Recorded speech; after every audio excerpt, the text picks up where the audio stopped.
La revelación de Jesucristo que Dios le dio para manifestar a sus siervos las cosas que deben suceder pronto.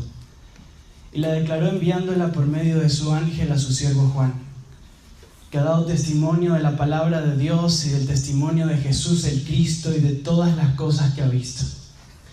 Bienaventurado el que lee y los que escuchan las palabras de esta profecía, los que guardan todas las cosas allí escritas, porque el tiempo está cerca.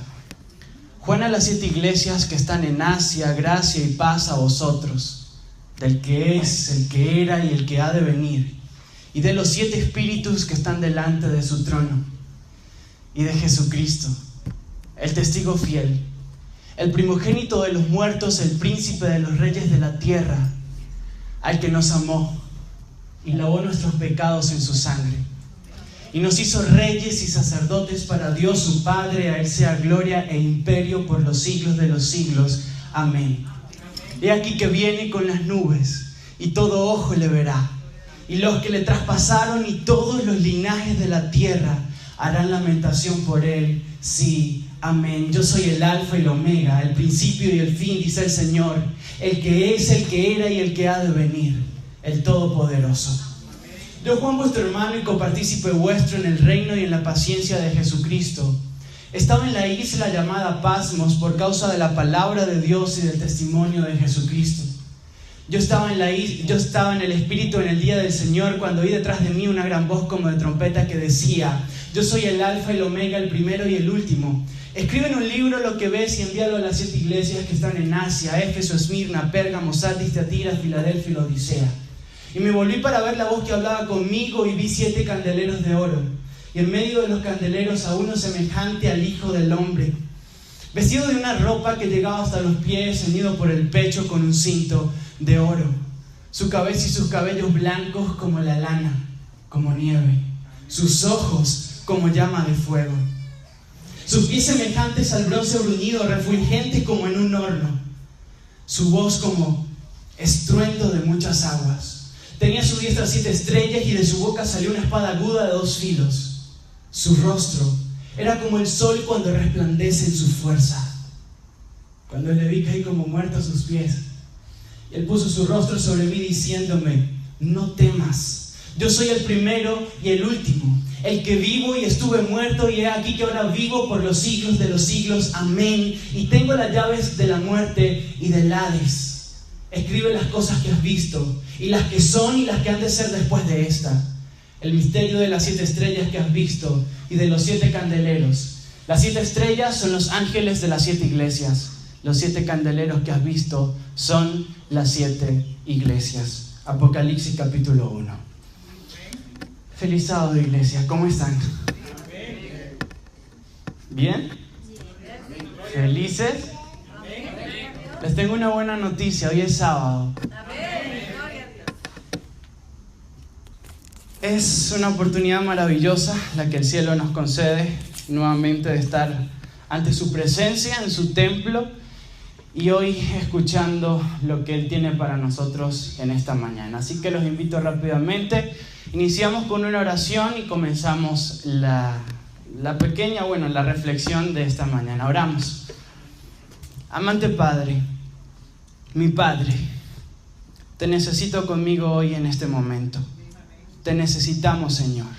En el nombre de Jesús. Amén. La victoria es por naturaleza insolente y arrogante. Esto lo dijo Cicerón, un político romano. Lo vuelvo a repetir. La victoria es por naturaleza insolente y arrogante. Parece una frase un poco sacada de contexto y no sé ustedes, pero es un poco chocante. ¿A cuánto les gusta ganar? ¿A cuánto les gusta que su equipo de fútbol, la selección de su país, gane? Ay, yo como venezolano quisiera eso, pero no se puede. Todo el mundo es más fuerte. Pero nos encanta ganar. Cuando pasamos un presupuesto de nuestra compañía, nos encantaría que ese presupuesto fuera el primero, el que ganara. Nos encanta ganar. Intentamos siempre mantenernos lo más alejado posible de las derrotas, porque la derrota, el solo hecho del nombre, nos causa algo en nuestro corazón que no nos gusta, porque no fuimos creados para derrotas, fuimos creados para victorias. Pero ¿qué pasa si lo que dice Cicerón es cierto? ¿Qué pasa si encontramos algo malo en las victorias?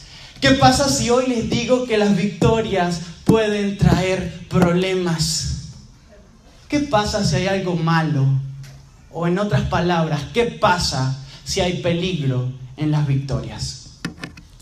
Los soldados polacos han atacado nuestro territorio la noche anterior. Fueron las palabras del 1 de septiembre de 1939, pronunciadas de la misma boca de los que muchos llaman el artífice del mal, Adolf Hitler. Los soldados polacos atacaron nuestro territorio la noche anterior. Muchas gracias. Esto eran mentiras. Los soldados polacos nunca atacaron a Alemania. Los soldados polacos nunca cruzaron la frontera y nunca dispararon contra Alemania. Los alemanes y los nazis, en su afán por conquistar la tierra polaca, de hecho Adolfo Hitler había dicho: no descansaré hasta que Polonia quede destinada a ruinas. No voy a descansar hasta que Polonia quede en cenizas.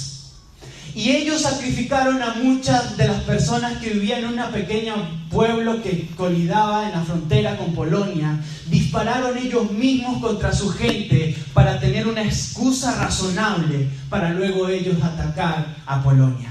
Y así fue. 2 días después, el 3 de septiembre de 1939, ellos atacan Polonia. El ejército alemán era una bestia, eran fuertes. Los polacos no pudieron hacer nada. Unas pocas horas bastaron para que el ejército debilucho de Polonia quedaba en ruinas. Pero ¿saben qué? Ese día, 1 de septiembre de 1939, Adolfo Hitler sentenció algo que para lo que él fue una gran victoria, se volvería en algo tan y tan grande que posteriormente se le iba a salir de las manos. El ejército francés, ese 3 de septiembre, le manda un comunicado a la corte o a la casa alemana y le dice: señores, si ustedes no retiran en 6 horas sus ejércitos de la tierra polaca, ustedes estarán entrando en conflicto con nosotros. Posteriormente, horas después, la Casa Británica manda otro comunicado diciendo: si ustedes no retiran sus tropas del territorio polaco, ustedes estarán en guerra contra Inglaterra. Una de sus manos derechas de Adolfo Hitler, el general Hermann Göring, le dice, cito las palabras: no siempre es necesario buscar las situaciones de mayor peligro. Hitler dice que lo mira a los ojos y le responde: toda mi vida he jugado con situaciones de alto riesgo y hasta el momento he ganado. Y esta no será la excepción. Con esas palabras se sentencia el acto bélico que nosotros conocemos como la Segunda Guerra Mundial. 3 de septiembre de 1939. Alemania destruyó Polonia completamente.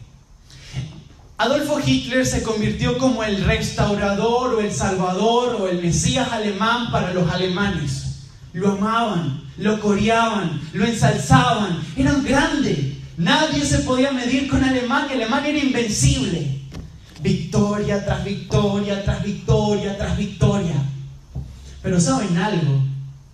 Esta victoria del 1 de septiembre y del 3 de septiembre se convertiría en la gran derrota de Alemania y la caída de Adolfo Hitler en la Segunda Guerra Mundial. ¿Me entienden lo que les estoy diciendo? La victoria contra Polonia significó la caída de Alemania posteriormente la muerte de este alemán Adolfo Hitler. ¿Hay peligro entonces en las victorias? En esta mañana, si estuviera presente un hombre llamado David, el mismo, hoy David va a ser bien popular porque también fue uno de los protagonistas de la historia de los niños. Si David estuviera acá sentado entre ustedes, David se levantaría y quizás con lágrimas en sus ojos diría sí hay peligro en las victorias. Es más, nos diría: señores, por favor, tengan cuidado con las victorias. Y ustedes dirán: pero ¿cómo así? ¿Qué hay de malo en las victorias? Vamos a abrir la Biblia. Primer libro de las Crónicas de los Reyes, el capítulo 21. Primera de Crónicas, capítulo 21. Este capítulo comienza a hablarnos de una de las historias que personalmente encuentro fascinantes por lo rara de la narrativa que nos presenta el autor. De hecho, gran parte de este libro fue escrito por Esdras. Dice de la siguiente manera, comienza diciendo, versículo 1. Pero Satanás se levantó contra Israel e incitó a David a que hiciese un censo de Israel. Y dijo David a Joab y a los príncipes del pueblo: id, haced censo de Israel desde Beerseba hasta Dan, e informadme sobre el número de ellos, para que yo lo sepa. Versículo 3. Y dijo Joab: añadid, Señor, Jehová, pueblo 100 veces más, Rey, Señor mío. ¿No son todos estos siervos de mi Señor? ¿Para qué procura mi Señor esto? Que será pecado de Israel. Mas la orden del rey pudo más que Joab. Y Joab salió, por tanto, y recorrió todo Israel, y volvió a Jerusalén, y dio cuenta del número del pueblo de David. Versículo 5. Y había en todo Israel 1.100.000 guerreros que sacaban espada, y en Judá habían 470.000 guerreros que sacaban espada. Entre estos no fueron contados los levitas ni los hijos de Benjamín, porque la orden del rey era abominable para Joab su siervo. Versículo 7. Asimismo, esto desagradó en gran manera a Dios, e hirió Dios a su pueblo Israel.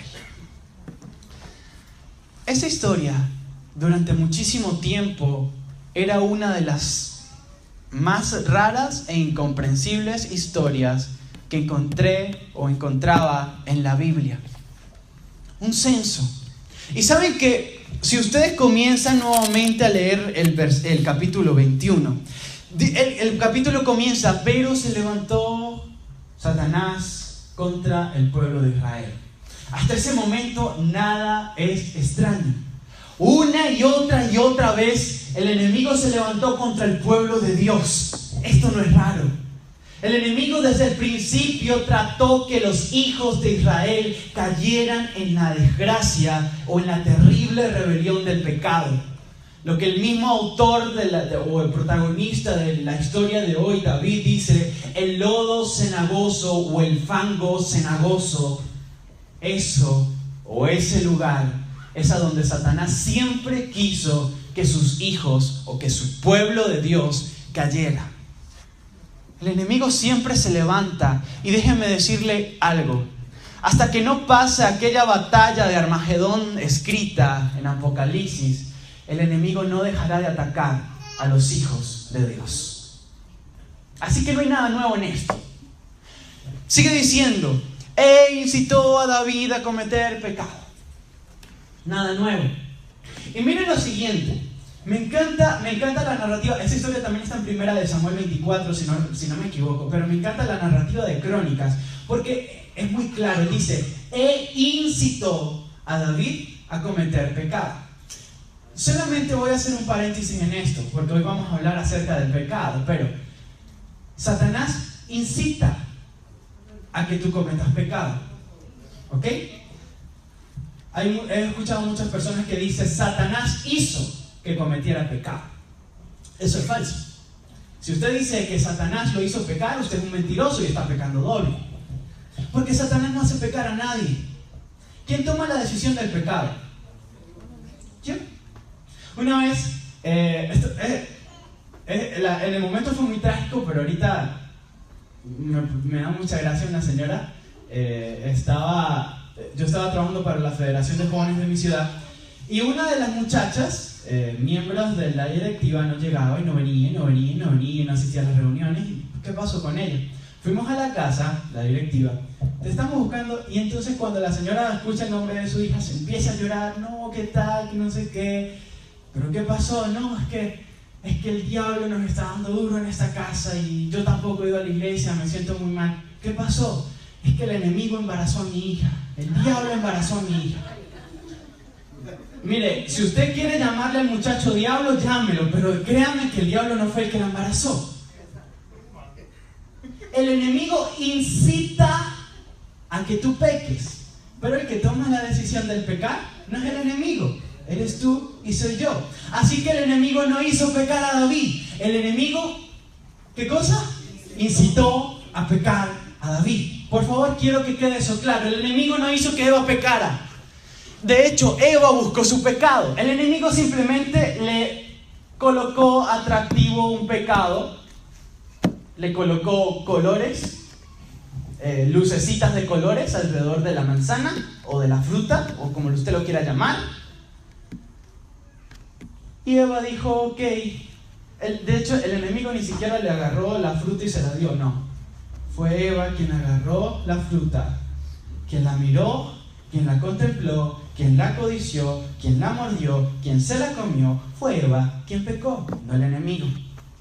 Así que hasta ahorita no tenemos nada nuevo en la historia. Pero lo interesante es lo siguiente. Incitó a David a que hiciese ¿qué cosa? Un censo. Un censo. Y, a ver, ¿cómo les explico? El censo es un pecado. De hecho, el censo es algo como necesario para una población.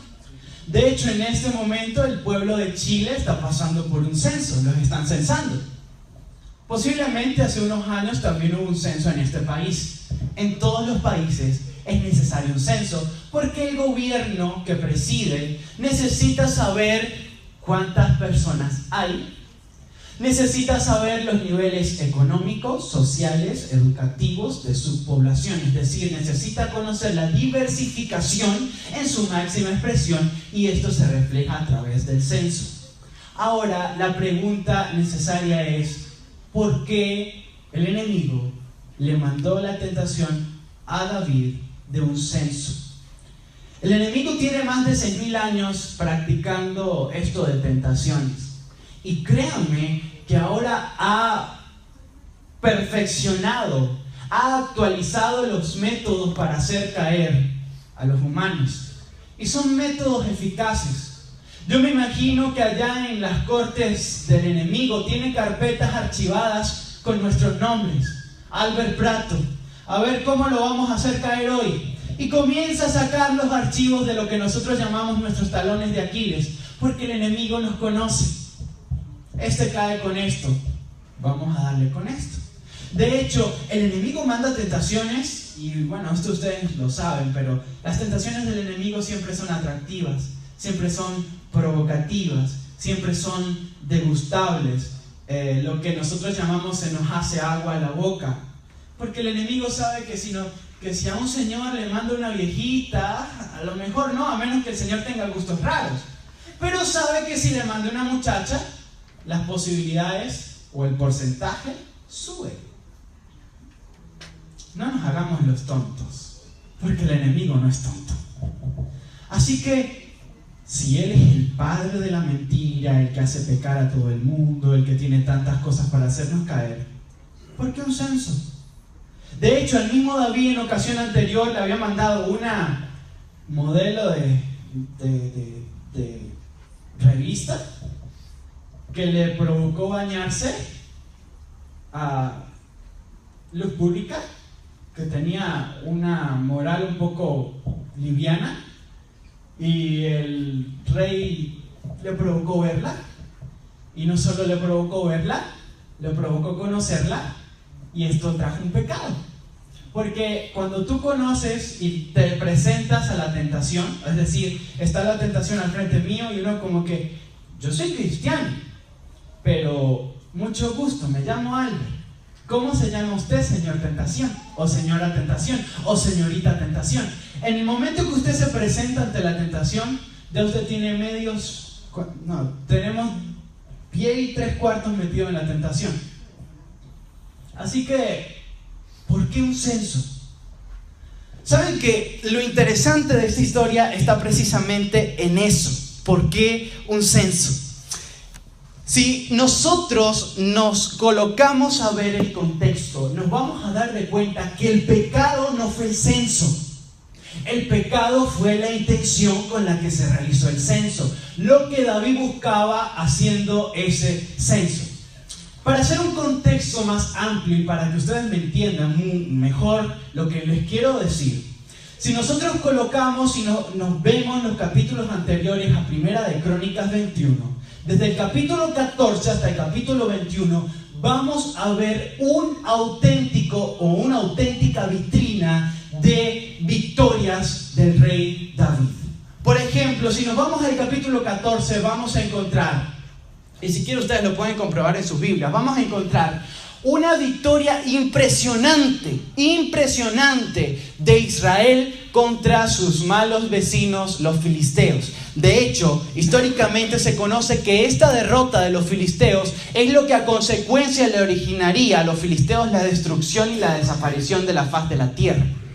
Fue una derrota muy fuerte para ellos. Murieron muchísimos soldados y muchísimos filisteos. Una victoria impresionante del pueblo de Israel. De hecho, David en esos capítulos vemos que armó lo que nosotros conocemos como un trabuco, un equipo, un team. Algo que, si ustedes se ponen a ver, un hombre dice que mató a 300. El otro mató como a 700, uno solo. Imagínense ustedes pelear y que el que esté a su lado, él solo mató a 300. ¿Se siente usted tranquilo? Eran los mejores guerreros de la época. Los guerreros de élite eran los soldados de Israel. Dice que una vez se le vino un león y el guerrero como que lo mató. Y nosotros corriéndole a los perros. No, ellos mataban leones. Eran guerreros. Entonces, los guerreros ganan guerras. Y comenzó Israel a cosechar uno y otro triunfo. Por ejemplo, en el capítulo 17 de Primera de Crónicas, se muestra que Dios se le presenta a David y le dice: David, voy a hacer un pacto contigo. Tu simiente, tu descendencia, va a ser la que ocupará el trono año tras año tras año. Imagínense que usted como padre le diga: mire, señor, su hijo va a tener un cargo prestigioso en este país. El hijo de su hijo va a seguir el mismo camino. Y el hijo de su hijo, de su hijo, del otro hijo, todos van a ser descendencia del linaje real.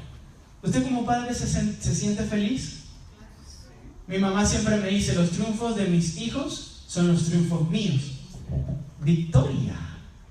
Victoria. Y no solo eso, Dios le dice: pero esto no va a acabar allí. El que va a venir a gobernar, el que su reino será eterno, este que acabamos de ver en Apocalipsis 1, el que va a reinar sobre todos, no solo sobre Israel, sino sobre este mundo y sobre todo el universo, también van a ser de tu linaje. Imagínense eso. Eso es una victoria grande.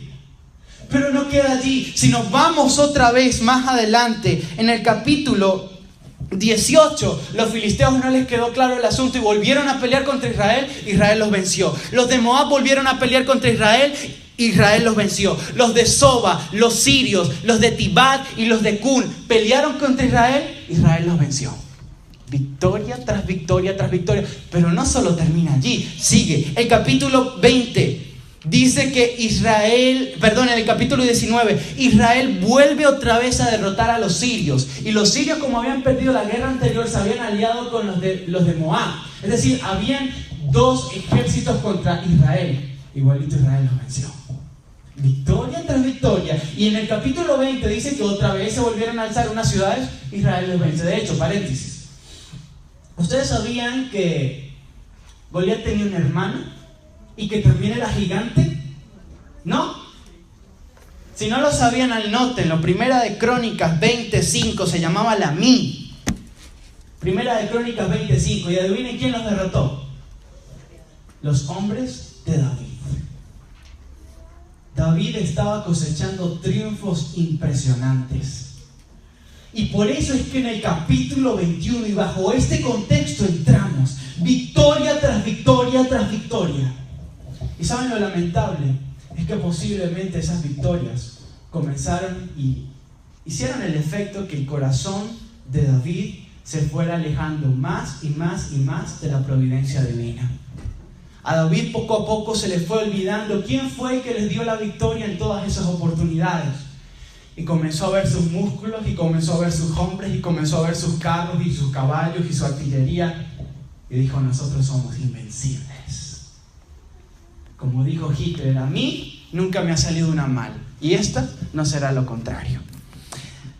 Por ejemplo, a David se le olvidó que él era siervo de Dios y que Dios era el que manejaba los asuntos con Israel. Vamos a leer rápidamente Primera de Crónicas 17:8. Primera de Crónicas 17:8 es la voz de Dios diciéndole a David. Escuchen lo que dice: y he estado contigo en todo cuanto has andado, en victorias, en el desierto cuando cuidabas tus ovejas, en todo por donde has andado, yo he estado contigo. Y he acortado a todos tus enemigos delante de ti, y te haré gran nombre como el nombre de los grandes de la tierra. ¿Quién estaba detrás de David? Primera de Crónicas 18, versículo 2. Allí pasando la hoja, sigue diciendo Dios: porque Jehová daba el triunfo a David por donde quiera que iba. Hay algo que aquí a David se le olvidó. Tenía guerreros valientes, tenía carros, tenía caballos, pero eso no era nada. Eso eran los instrumentos que Dios utilizaba para darle la victoria por medio de ellos a Israel. Yo soy el que te dio a ti los triunfos. ¿Entendemos lo que está pasando en el contexto de Primera de Crónicas 21? Victoria tras victoria tras victoria, pero ¿quién daba las victorias? Dios. Ok, ahora sí entramos. Primera de Crónicas 21. Entonces, allí está David mandando a hacer un censo. Hasta ese momento David había confiado plenamente en la providencia de Dios. Ahorita que recuerdo, por ejemplo, en el capítulo 14, la victoria que hablaba de los filisteos, imagínense esto: se paran los filisteos a pelear contra David, y David, en vez de buscar a su ejército, ¿qué hace? Se regresa, va al templo de Jehová, se arrodilla y le dice: Señor, los filisteos quieren batalla, ¿qué hacemos?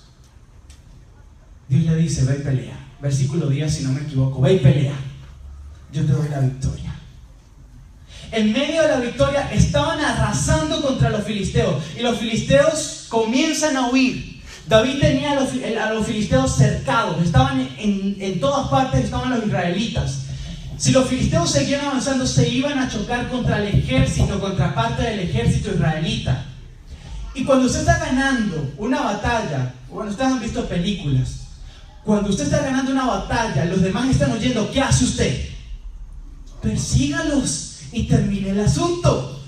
Pero ¿saben qué hizo David? Yo me imagino a los hombres diciendo: David, se están escapando, vamos, persigámoslo. David dice: un momentico, esta victoria, esta pelea no es de nosotros, esta pelea es de Dios. Y en medio de la batalla se arrodilló David y le dice: Señor, estamos peleando, estamos ganando, se nos están escapando, ¿qué hacemos? ¿Los perseguimos o nos quedamos quietos? En el versículo 14 Dios le dice: Ve, pero no los persigas. Rodéalos y atácalos por la retaguardia. Ellos se retiraron, los atacaron por la retaguardia y los vencieron. ¿Eso es providencia? ¿Eso es confianza? Claro que sí.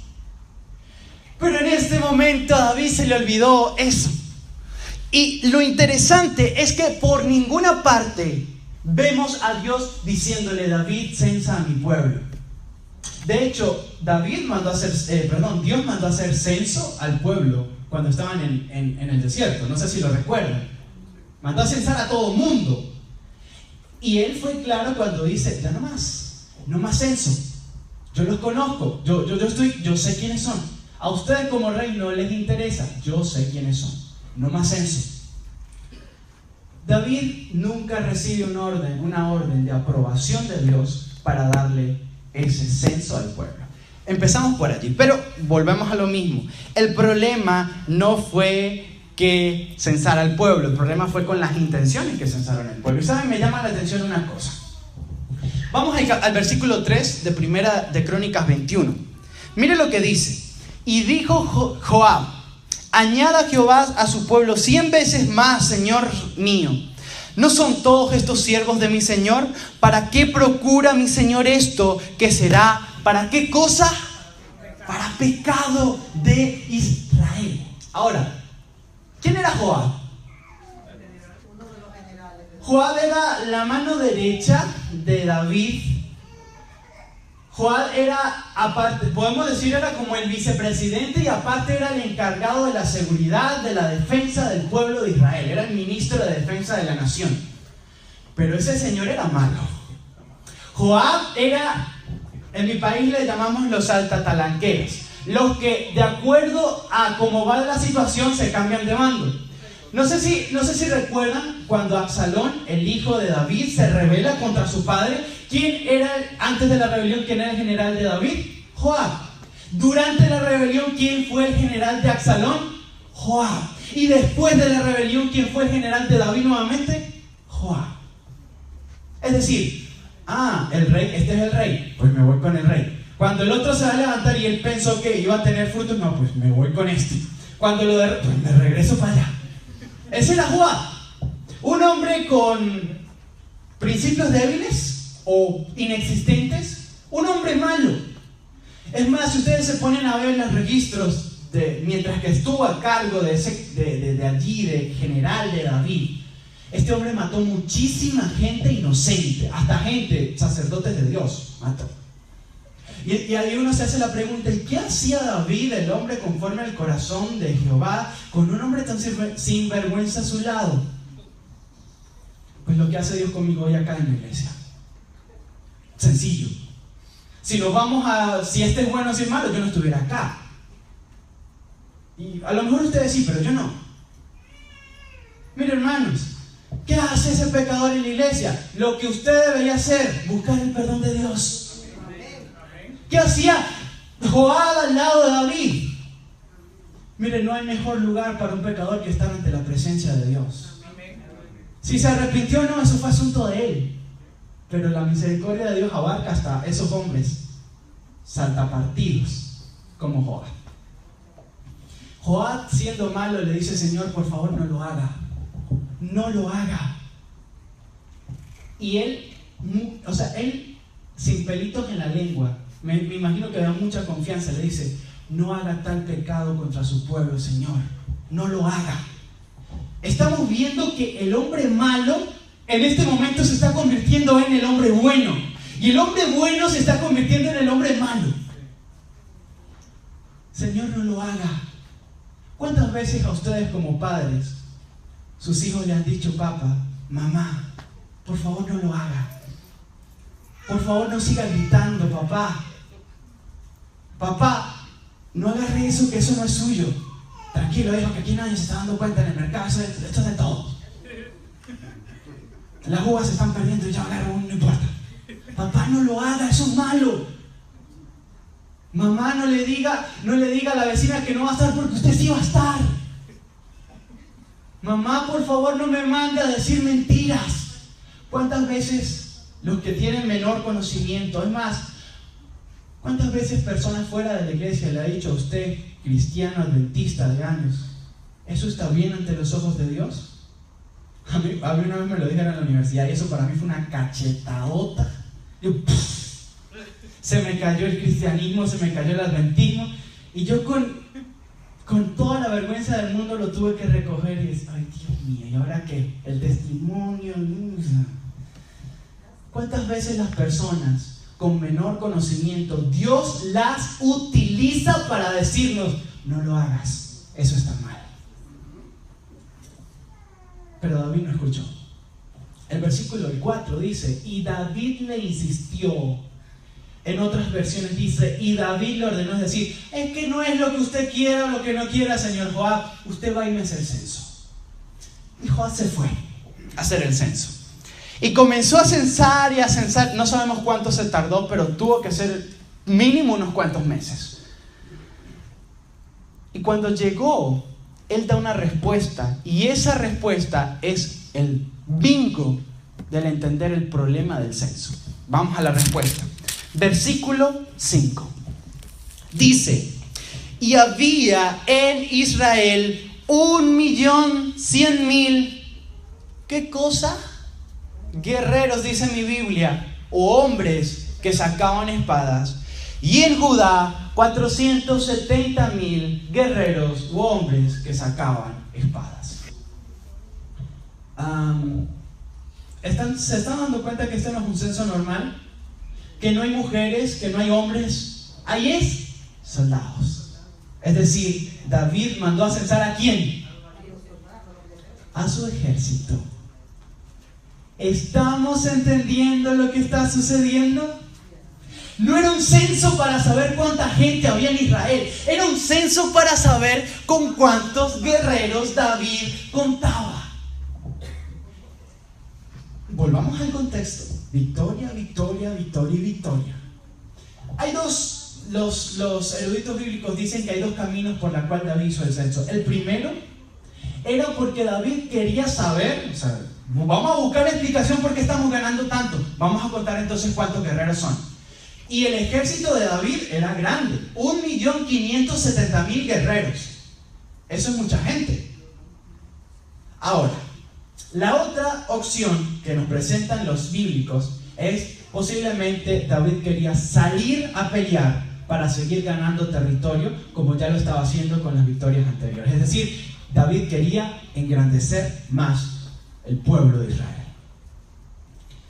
Pero se le olvidó una cosa: no es con espada ni con ejército, sino con su Santo Espíritu.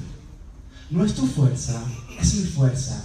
Jehová peleará por vosotros y entonces allí ustedes van a estar tranquilos. A David se le olvidó que no son los músculos, que no son las espadas, que no son los ejércitos, que no es la multitud, que es Dios. Y cuando Dios está, 300 son suficientes para ganar a 150.000. Y cuando Dios está, 6, 2, 4, 6, 8 personas que se levantaron hoy, que van a repartir, son suficientes para alcanzar el evangelio de Dios en este mundo. Cuando Dios está, 12 personas fueron suficientes para esparcir el reino de Dios y el plan de salvación por todo el mundo con los 12 discípulos. No es número, es Dios. Y allí entramos en el problema. David quería saber su fuerza. Miren lo que pasó. Sigue diciendo, versículo 8. Versículo 8. Entonces dijo David a Dios, porque Dios se puso bravo. Entonces dijo David a Dios: he pecado gravemente al hacer esto. Te ruego que quites la iniquidad de tu siervo, porque he hecho muy locamente. Me encanta esta palabra, es decir, he actuado locamente, no pensé las cosas, me dejé llevar. Por favor, perdóname. Sigue diciendo, y habló Jehová a Gad, vidente de David, diciendo: ve y habla a David y dile, así ha dicho Jehová. Hermanos, siéntense y pónganse a gusto, porque aquí es donde empieza lo bueno. Dice: 3 cosas te propongo.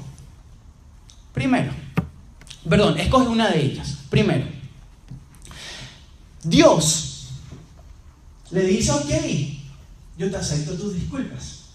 Pero hay algo, el pecado no es gratis. Lo vuelvo a repetir, el pecado no es gratis. Cuando tú aceptas pecar, el enemigo te pasa una factura. No sé si ustedes, obviamente todos tienen seguros, ¿verdad? Todos tienen seguro. Ustedes adquieren su seguro. Si chocan o algo, el seguro cubre, pero ustedes tienen que poner una parte. ¿Sí? La paga del pecado, según Romanos 6:23, es... La paga del pecado es muerte, más la da Dios. La paga del pecado es muerte. Ese es el total, muerte. Dios dijo, yo voy a pagar eso. Toma. Pero hay algo que nosotros tenemos que pagar, y es las consecuencias del pecado. Dios nos limpia del pecado, pero no nos puede zafar de las consecuencias del pecado. ¿Entendemos la situación? ¿Sí? Dios nos limpia, Dios nos perdona, Dios nos restaura, pero las consecuencias tienen que llegar. Dios le dice, David, yo te perdono, yo te amo, pero vas a tener que pagar, porque te tengo que enseñar una lección con esto. Y las lecciones de Dios, cuando nosotros no nos dejamos instruir a tiempo, hermanos, duele. No porque Dios sea malo, sino porque la lección es fuerte. Y hay algo. Dios no solo le dice a David, vas a tener que pagarlo, sino lo que vas a tener que pagar va a ser bastante. Y uno diría, wow, tanto problema por un censo. O sea, no fue algo grande, no fue... ¿Quién está saliendo perjudicado aquí? Díganme, ¿alguien de Israel está sufriendo porque David censó al pueblo, censó al ejército? ¿Alguien? No. Es lo que nosotros hoy por hoy llamamos pecados pequeños, pecados inocentes, pecados insignificantes. Todo esto, un castigo de parte del cielo a David por un censo. Vuelvo a decir, miren lo que sigue pasando. Empieza, versículo 9. Versículo 11. Y viniendo Gad a David le dijo, así ha dicho Jehová, escoge una para ti. Primero, 3 años de hambre. Segundo, 3 meses de aflicción por parte de tus enemigos. O 3 días en el cual el ángel de Jehová haga destrucción en todos los términos. Mira pues, ¿qué responderé al que me ha enviado? Me encanta la retórica de Dios. Miren lo que está pasando. Usted se equivocó, ok, yo lo perdono, pero va a tener que pagar. Le manda un profeta y le dice, mire señor, usted va a tener que escoger, escúchame esto por favor, usted va a tener que escoger su castigo. Es decir, yo no se lo voy a imponer, usted lo va a escoger.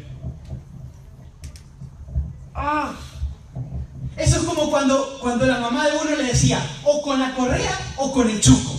¿Cuál prefiere? Mamá, me va a doler con este, con el otro. Este me deja marca, el otro no. Pues con la correa. ¿Están entendiendo? Es decir, Dios le dice, tú pecaste, tú te equivocaste, tú hiciste esto, pues tú vas a escoger tu castigo. ¡Wow! En ninguna otra parte de la Biblia encontramos algo semejante. Dios diciéndole, tú vas a tener que pagarlo. Escoge con qué lo vas a pagar. Ahora miren el común denominador de esto. 3 años, 3 meses o 3 días. Miren hermanos, no vamos a hablar de esto porque no tenemos tiempo. De hecho el tiempo está avanzando demasiado rápido. El número 3 en cuanto a rebelión significa algo. ¿Cuántos días duró Jonás en el vientre del pez? 3 días. Dios le dice 3 en común denominador. 3 años, 3 meses o 3 días. Dios enseña, cuando quiere enseñarnos algo y hacernos cambiar, siempre lo va a hacer en forma de 3.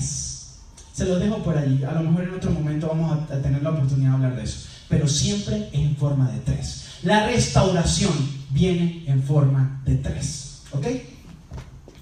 Ahora ustedes, ¿cuál escogen? Si ustedes fueran David, están sentados con su trono y la cuestión y la corona, ¿qué escogen ustedes? 3 días. Vamos por pasos. Ustedes están 3 días, más cortico. 3 años de hambre. El hambre, de hecho, el hambre y la sequía simbolizaban digamos así, el corte de la providencia y las bendiciones de Dios. Cada vez que también Dios quiso enseñarle algo a su pueblo, ¿qué hizo? Mandó a cortar el agua, no llovió. Sequía y hambre. Porque el agua o la lluvia simboliza las bendiciones cayendo literalmente del cielo a la tierra. El que deje de llover y 3 años de hambre, como pasó por ejemplo con Elías, simboliza que Dios se apartó. Y uno dice, imagínense, a lo mejor aquí ya tienen hambre ustedes y comieron hace 2-3 horas. 3 años. Y cuando pasaban hambre no era hambre, era hambre. Era hambre que las mamás mataban a sus hijos y se los comían. Eran hambre, de hecho, cuando estaban una de las hambrunas fuertes de Israel, vendían el estiércol de las palomas por muchísimo dinero. Yo no sé cómo se comían eso. Si con arepa, con pupú, yo no sé cómo se lo comerían, pero se lo comían, porque por algo las vendían. Imagínense ustedes los hombres esperando a las palomitas. Eso era una locura, era hambre. 3 años. De hecho, no es que 3 años pues lo aguantaba, no. Esto quedaba en los registros del rey. Y eso era como cuando usted comete una falta en su trabajo, que queda el tachón y usted queda marcado para toda la vida. Eso pasaba con el rey. Y el rey decía, yo no voy a tener un manchón tan grande en mi resumen, en mi currículum. No. 3 meses, y Dios es tan maravilloso. 3 meses en donde su adversario, imagínense eso, volvamos al contexto. David había derrotado a los sirios, a los filisteos, a los de Amón, a los de Moab, a los de Raab, a los de Tiná, a los de Cur. O sea, David había derrotado a todo el mundo, es decir, todo el mundo le tenía rabia a Israel. Ahora imagínense ustedes que le dieran la oportunidad a todos esos montón de pueblos que se vengaran de lo que les hizo Israel. ¿Qué les esperaba a Israel? Mire, 3 meses, a lo mejor eso era mucho, en un mes los destruían. Y David se sentía grande y poderoso. Hemos derrotado a todo el mundo, mis guerreros son fuertes. Imagínense que los hubieran derrotado a ellos, al ejército poderoso. Les daba donde más les duele, les daban el ego. Y David dijo no. ¿Qué escogió David? Mira lo que dice. Entonces, vuelvo a repetir, imagínense ustedes colocando y uno como que aquí me va mal, aquí me va mal, aquí me va mal. ¿Por dónde salgo? Versículo 3, estoy en grande angustia. Ruego que yo caiga en la mano de Jehová, porque sus misericordias son grandes en extremo, pero no caiga en las manos de los hombres. Ay, David nos va a enseñar a nosotros hoy algo maravilloso. David dice, no. 3 días, poquito. Jehová. Miren lo que responde David. Caiga en las manos de Jehová, que es que grande en misericordia. Aquí David me está mostrando cuál fue la intención de su elección. David posiblemente dijo, Dios es bueno, Dios es maravilloso. Primera de Juan 4:8, Dios es amor. Y como me ama tanto, ¿qué va a hacer Dios conmigo y con el pueblo? Me va a perdonar. Yo me imagino que David dijo, aquí Dios me mandó un reto, un acertijo. Y sí, claro, si yo escojo lo que parece más malo, porque dice, vas a caer en la ira de Dios y te va a destruir en todos los sentidos. Pero si yo escojo como Dios es grande y maravilloso, me salvé, la libré. Hermanos, Dios es bueno y amén por eso. Dios es grande en misericordia y amén por eso. Pero no se nos debe olvidar nunca que Dios, por encima de todo, es justo. Dios es un Dios de justicia. Y a veces se nos olvida eso. Y lastimosamente en muchas congregaciones adventistas y no adventistas predicamos continuamente: Dios es amor, Dios perdona, Dios acepta. Y eso es verdad. Pero hermanos, Dios es justo. Y decimos, no sé si ustedes han escuchado este pasaje famoso de Romanos 6:14, que dice: la gracia de Dios, vivimos por gracia. Y nos aferramos a ese pasaje diciendo, o muchas iglesias lo predican: no importa lo que hagamos, Dios reparte gracia y perdón sobre cada uno de nosotros. Hermanos, ustedes lo saben, simplemente estamos recordando: la gracia no es un pase libre para pecar. Es más, muchas personas están jugando con la gracia y en el día del juicio se van a llevar una sorpresota bien grande. La gracia sencillamente es la providencia de Dios para llamarte y para salvarte siendo pecador, pero al mismo tiempo la gracia te invita a vivir a la altura del santo. La gracia no es pase libre, la gracia es: te perdono, pero vive en santidad. El mismo Pablo dice, creo que es en Santiago: si pecan, ¿tienen abogado?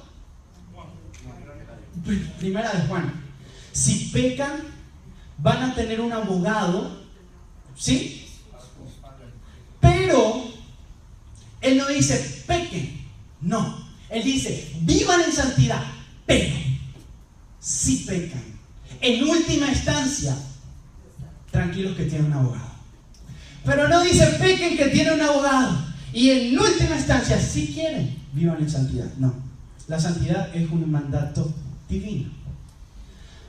Así que a David se le olvidó algo: los pecados pequeños no existen.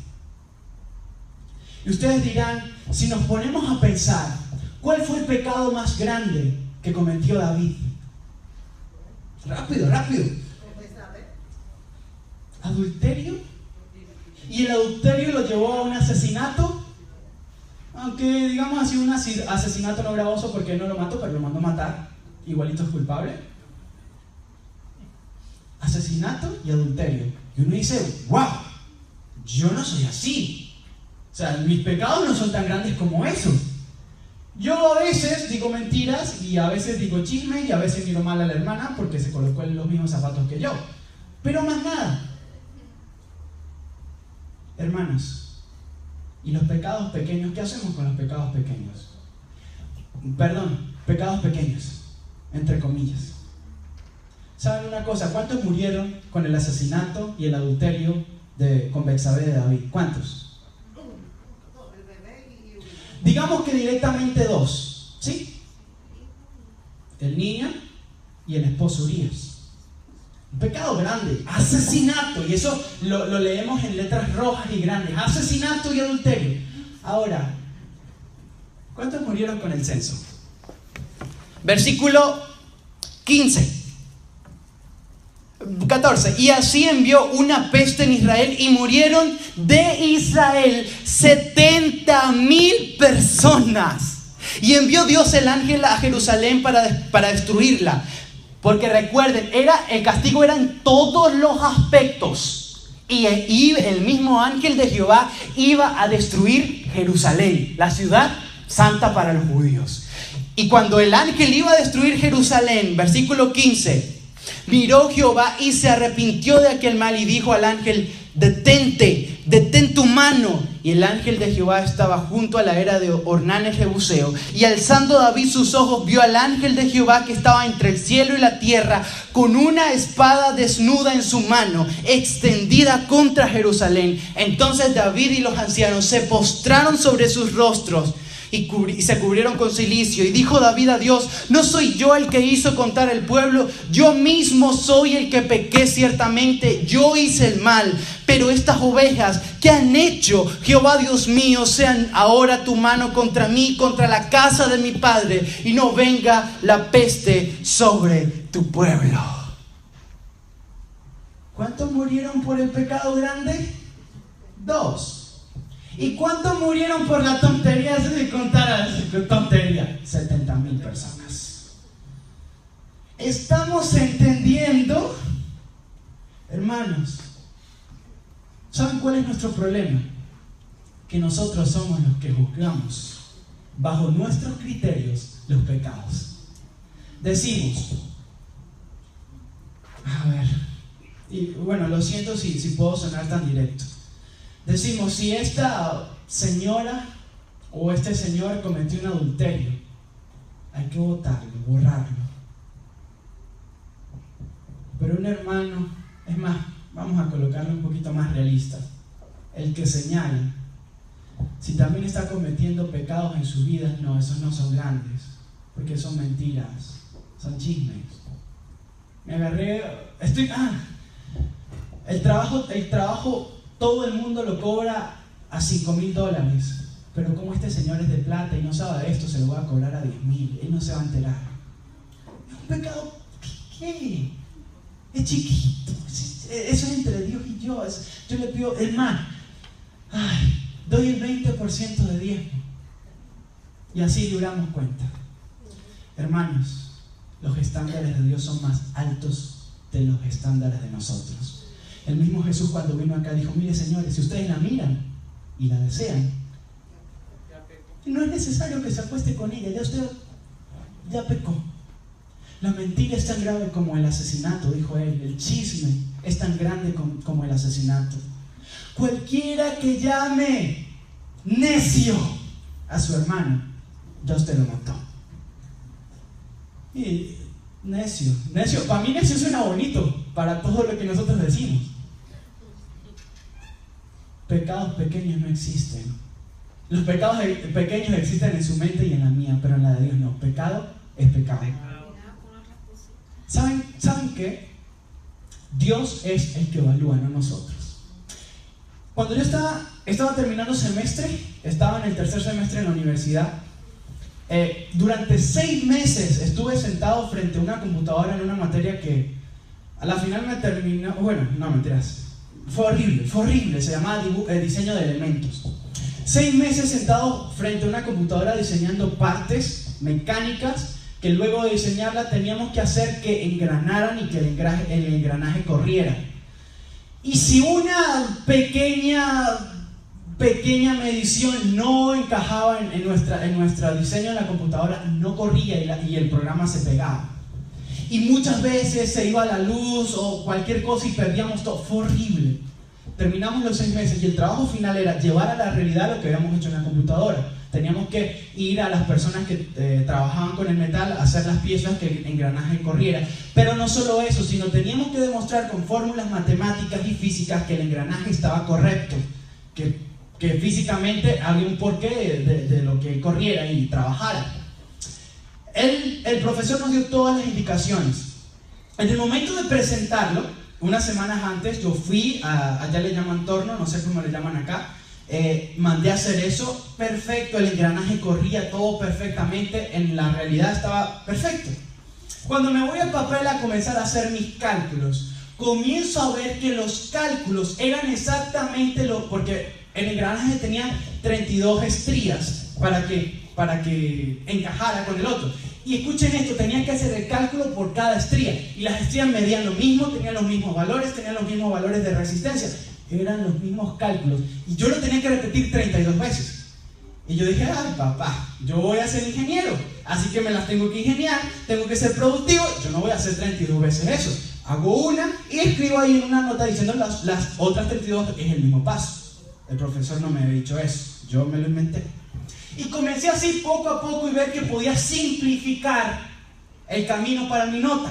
Y fui simplificando. El día de la entrega yo iba con era una cosa grandota y pesadísima, iba con mi carpetica donde le iba a entregar eso al profesor. Yo me reí porque mis demás amigos tenían una carpeta de como unas 250 páginas, porque era un trabajo final. A mí me habían salido 15. Y yo le decía, ¿ustedes por qué perdieron tanto tiempo en eso? Mire, es lo mismo, aquí están todas las noticas, es lo mismo. Cuando me llegó mi turno a entrar al cubículo del profesor, Yo orgulloso de mi proyecto le entrego y se lo coloco en la mesa. Créanme que el profesor no duró ni 10 segundos mirándolo, simplemente hizo así, vio que rodaba y dice, ok, ¿dónde está el resto? Yo le entregué mi carpeta. Cuando le entrego mi carpeta, él ni siquiera la abrió. ¿Dónde está el resto, Albert Prato? Profesor, ahí están todos. Los cálculos están ahí. El profesor sabía, porque él había dado la materia por más de 15 años, el profesor sabía que a menos que yo tuviera la letra como una hormiga, no iban a entrar todos esos cálculos en esas poquitas páginas. El profesor me dice, Albert, ¿dónde está el resto? Yo le digo, profesor, yo simplifiqué los cálculos y bajo mi criterio ahí está todo lo que usted necesita. Él me dijo, Albert, hoy le voy a enseñar una lección que espero que le quede para toda su vida. Apartó las cosas, sacó la planilla y debajo de mi nombre escribió 0/100. 6 meses sentado en una computadora. El dinero que había invertido en ese proyecto había sido muchísimo y para el otro año no me iban a aceptar el mismo, tenía que hacer otro. Yo le digo, profesor, ¿por qué? Él cerró la carpeta y me dice, Albert, me miró fijo a los ojos y me dice, Albert, aquí no se evalúa bajo sus criterios. El profesor soy yo y yo evalúo bajo mis criterios. Cerró la carpeta y llamó al siguiente. Yo me salí de ese lugar, de ese cubículo. 6 meses perdidos. Porque no hice las cosas como me las pidieron, sino como yo creía que estaban bien. Yo no quiero llevarme esa misma impresión cuando esté frente al tribunal del cielo. Pero Señor, mire, yo prediqué, Señor. Me pasé dedicando mi juventud a ti, Señor. Albert, tú no hiciste lo que yo te pedí. En Mateo 25, la clave para la salvación está en las pequeñas cosas, hermanos. Dar agua, dar hospedaje, dar ropa, amar al prójimo. No armar grandes campañas. No sacrificarnos y golpearnos. Mire, yo estoy dando este dinero para los misioneros en África. Y el sábado en la tarde bien dormido en la casa. Hermanos, voy a terminar con esta cita. Si ustedes tienen nota, esta cita, yo cuando la leí, realmente fue una impresión muy grande para mí, por lo que dice. Escuchen esto. Adán y Eva sufrieron las terribles consecuencias resultantes de desobedecer la orden expresa de Dios. Y ellos pudieron haber razonado. Escuchen esto. El árbol, es un pecado muy pequeño y nunca será tenido en cuenta por el Dios Altísimo. Pero Dios trató el asunto como un mal terrible y la desgracia de su transgresión se sentirá a través de todos los tiempos. Ahora para nosotros, en la época en que vivimos, los que profesan ser hijos de Dios cometen con frecuencia pecados de mayor magnitud. En las transacciones comerciales, los que profesan ser hijos de Dios dicen mentiras, obran en consecuencia y atraen el desagrado de Dios sobre ellos y el oprobio sobre su causa. Escuchen, la menor desviación de la veracidad y la rectitud es una transgresión a la totalidad de la ley de Dios. El participar continuamente en el pecado acostumbra a la persona a hacer mal, pero no disminuye el carácter gravoso del pecado. Es decir, la mentira es pecado, pero como he dicho tantas mentiras, ya para mí la mentira no es pecado. Y muchos decimos, pero es que mi mamá fue mentiroso y yo... El participar continuamente en el pecado acostumbra a la persona a hacer mal. Es que yo soy mentiroso. Pero la hermana Elena dice, pero esto no disminuye el carácter gravoso del pecado. Dios estableció principios inmutables que Él no puede cambiar sin una revisión de toda su naturaleza. ¿Están escuchando esto? Es decir, lo que para Él hoy es pecado, para que dejara de ser pecado, ¿quién tiene que cambiar? Dios y su ley. Y adivinen quién no va a cambiar, porque Él es eterno. Dios nunca va a cambiar. Es decir, el pecado seguirá siendo pecado hoy, mañana y hasta lo último que se acabe esta tierra. Termina diciendo: si la palabra de Dios fuese estudiada fielmente por todos los que profesan creer la verdad, estos no serían enanos en las cosas espirituales. Los que desprecian los requerimientos de Dios en esta vida no repartirán su autoridad, no respetarán su autoridad si estuviesen en el cielo. Para los que quieran tener esta cita, Joya de los Testimonios, tomo 1, página 511 y 512. Hermanos, termino con esto. Nosotros como pueblo de Dios no nos vamos a perder por los pecados grandes. Aquí no nos vamos a perder por violaciones, por extorsiones, por asesinatos, por adulterios. Nosotros, si nos perdemos, nos vamos a perder por cosas pequeñas. Pequeñas para nosotros, pero grandes para Dios. Si la mentira no se aparta, nos vamos a perder. Si el chisme no se aparta de nuestro diario vivir, nos vamos a perder. Escuchen esto: si no amamos al prójimo y tenemos compasión y amor por él, aunque guardamos el sábado, aunque vengamos a la iglesia, seremos como los cabritos de Mateo 25. Pero Señor, cuanto no lo hiciste a uno de estos mis pequeños, ustedes no me lo hicieron a mí, ustedes me rechazaron a mí. Hermanos, ¿saben cuál es el peligro de estar acá en esta iglesia?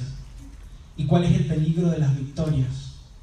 Que nos acostumbramos a cumplir con una cuota de buen cristiano, que nos acostumbramos a pensar que el dar el diezmo, el venir los sábados, el a veces leer la Biblia, ya estamos cumpliendo con y estamos tachando las cuotas para ser salvos.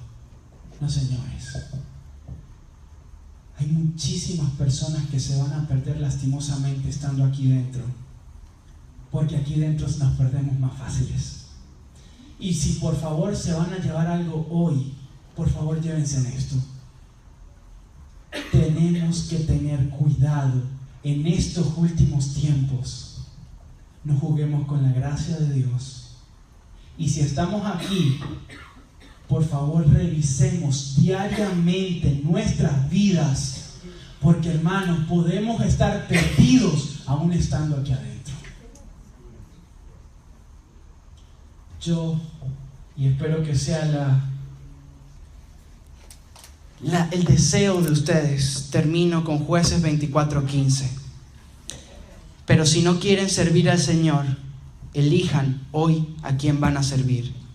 Si a los dioses a los que sus antepasados servían a orillas del Éufrates, o a los dioses de los amorreos que viven en esta tierra. Pero por mi parte, yo, mi familia y mi casa serviremos al Señor. Que Dios los bendiga.